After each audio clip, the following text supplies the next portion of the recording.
I'm Jamie Fox, and this is Modern Day Fox. Welcome to another cooking episode at Modern Day Fox. Thanks to all of you for subscribing and to watching my videos. I really appreciate it. I had a request on Instagram to do a video for my sweet tater cakes that I've been working on perfecting the recipe for. I think I'm just about there. I may change it in the future, but right now I put together a pancake that I think is really good. It's great for breakfast. It soaks up the maple syrup perfectly.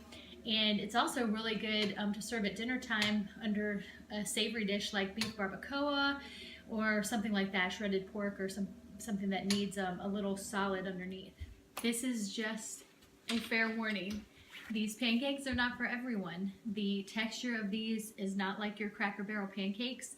They are very moist, very moist. And so if that word bothers you or that texture bothers you, then I wouldn't even give these a shot. The first thing that we're gonna do is actually cook our sweet potato. And I like to use my Instant Pot, even though it does take a while.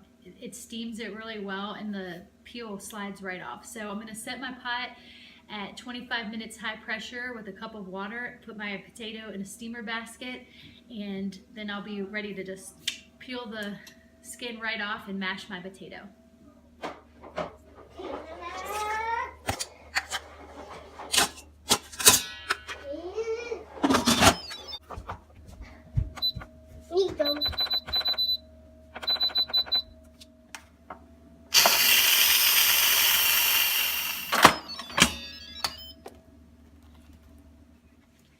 The potato is done and the skin is, if you can see it, it is just peeling right off, which is great, makes it so much easier.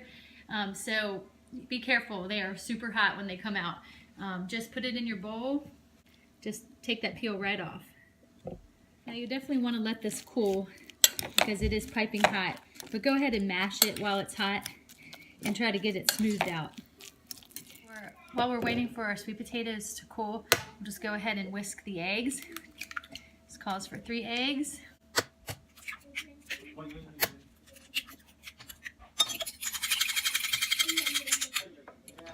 And now I'm going to combine my eggs with my sweet potatoes.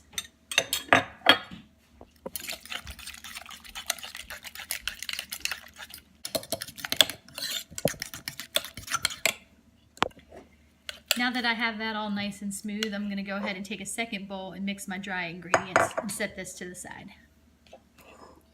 In this bowl, I'm going to put 2 tablespoons of tapioca flour.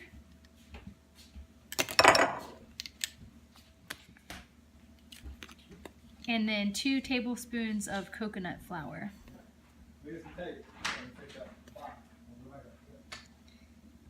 And I decided to put the coconut flour in there just because the potatoes and the eggs make it really wet, and this needed to kind of have something to dry it up a little bit, and coconut flour really absorbs a lot.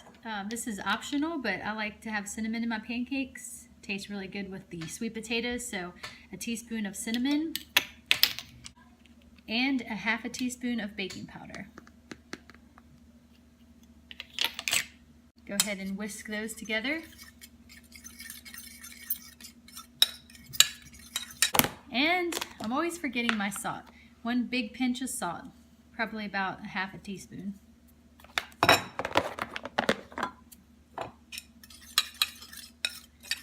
Okay, gonna bring back my sweet potato and eggs combo and then just add the dry ingredients into the wet ingredients and stir well.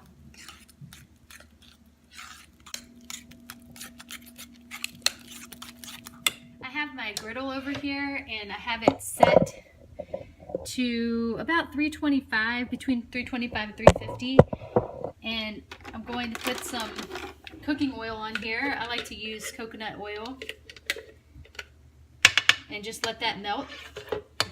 And then once that's hot, just use a tablespoon, some heaping tablespoons there, and form 3.5-inch pancakes.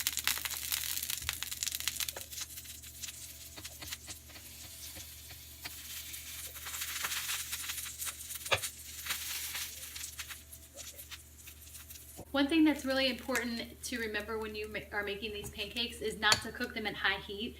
They are very eggy. They have 3 eggs in the recipe, and so they will cook fast and they will burn. So you want to cook these at a medium heat to make sure that they don't burn.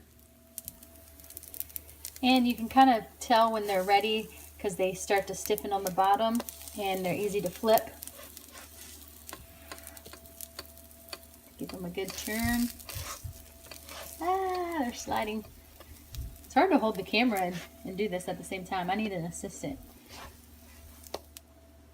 And I usually just do a kind of a finger test to see when they're done. They feel pretty firm, so I'm going to go ahead and take them off the griddle. And I just measured these, and they're about 3 inches across. This one was a little bigger, but these make about 10 3-inch pancakes. We have our sweet potatoes done, and there's 2 ways that I serve these. Either as breakfast with some maple syrup, a little butter. They really soak up the maple syrup really well. It's delicious. Or I serve it as part of a savory dish. So right here I have some buffalo chicken that you may have seen me make in some of my other videos. And I'm just going to serve it over top of the sweet potato cakes because this chicken tastes really good on top of just a baked sweet potato. So I know it's going to be great on sweet potato cakes. A little extra hot sauce. And that just adds another layer of texture and flavor to my dish. Here's the pancakes with the maple syrup. And again, these are not the same texture as your Cracker Barrel pancakes. So if that's what you're going after, these are probably not for you. They're very moist. And then here is the other option with a savory dish, like buffalo chicken on there. Really nice. If you're following the 21-day fixed meal plan, this would be 1 yellow and half of red. That is the sweet potato for the yellow, and the red is because of the eggs in the dish. So I hope you enjoy these, and if you make them, let me know how it turns out. I really appreciate you tuning in to me every week, and also make sure you check out my blog. This recipe is up today for the sweet tater cakes, grain-free, delicious paleo sweet potato cakes. Thanks, guys. Have a great week.